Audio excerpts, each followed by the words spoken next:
Thursday in Simpsonville, South Carolina. It's a beautiful day out there, low 70s, sun's out, gorgeous weather. Suppose you were to walk up behind somebody and you overheard them saying, "These things I have spoken, that my joy may be in you and that your joy may be made full."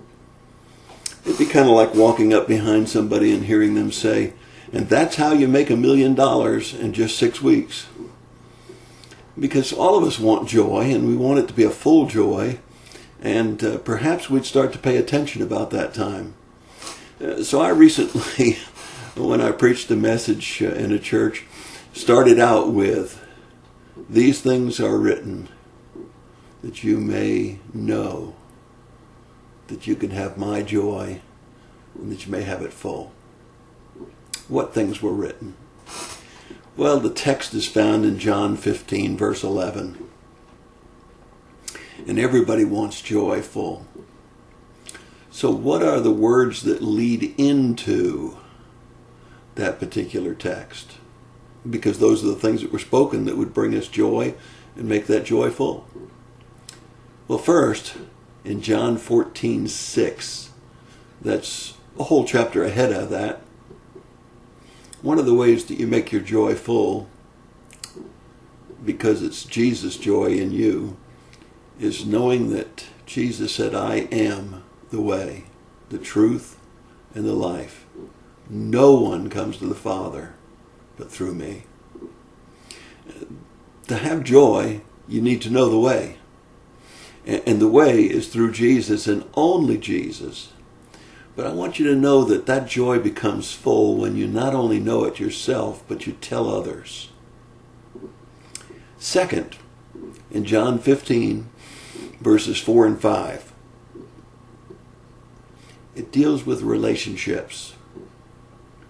Jesus said, "I am the vine, you are the branches. And if you abide in me and I abide in you, you'll bear much fruit."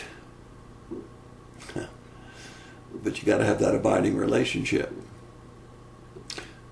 The third thing is found in petition. John 15, verses 7 and 8.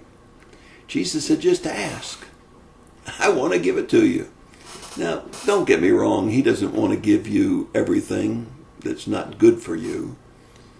But he wants to give you everything that is good for you. Everything that he thinks will make your life full, you're joyful. And so we need to petition him. We need to talk to him about our desires. And then we need to be willing to allow him to make his desires our desires. Fourthly, is to keep his commandments. He said, "If you want to abide in my love, keep my commandments." Now, I got to tell you, I probably have said this before on the videos that have been preceding this. When I was a little boy, my father used to make me brush my teeth. Well, why did he do that? Because he knew it was good for me.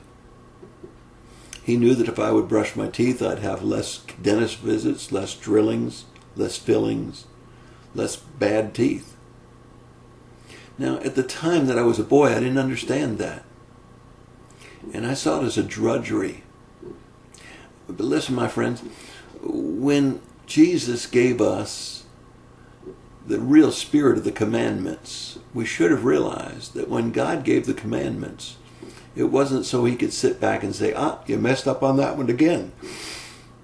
He gave us the commandments because he knew they were good for us. That if we would do the things he says to do, we'd find joy, fullness of life. And when we stayed away from the things he said to stay away from, we would find that we didn't suffer the consequences, the penalties, the guilt, and the pain. In other words, the commandments were given for us, that we might have joy and might have it fully. And so when we want to abide in his love, we need to keep his commandments.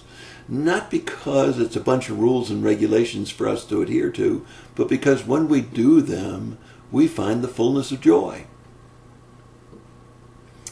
Finally, I would say to you, in John chapter 20, verse 21, he said very clearly, Jesus that is, "As the Father has sent me, so send I you." We're to go into the world. Not only know these principles, but we're to tell others about these principles. Why don't you try starting a conversation like this sometime? Just walk up to somebody and say, these things I spoke to you, that my joy may be in you and that your joy may be made full. And watch their face drop as they say, what did you speak to me? Oh, I didn't do that yet, did I? Well, let me tell you. Jesus is the way.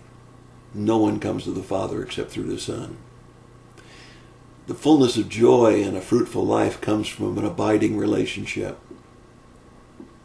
You know, when you really are in tune with God, you can ask whatever you want, and He wants to give it to you. He wants you to keep the commandments, not because they're a bunch of rules and regulations that He can say, you failed, but because they're guidelines that we might have the fullness of life and the fullness of joy. And if you really want to abide in His love, keep His commandments. So now that you've heard how you might have joy and might have it full, as the Father sent me to you, so send I you to somebody else. That's your thought for the day. God bless you and have a great day.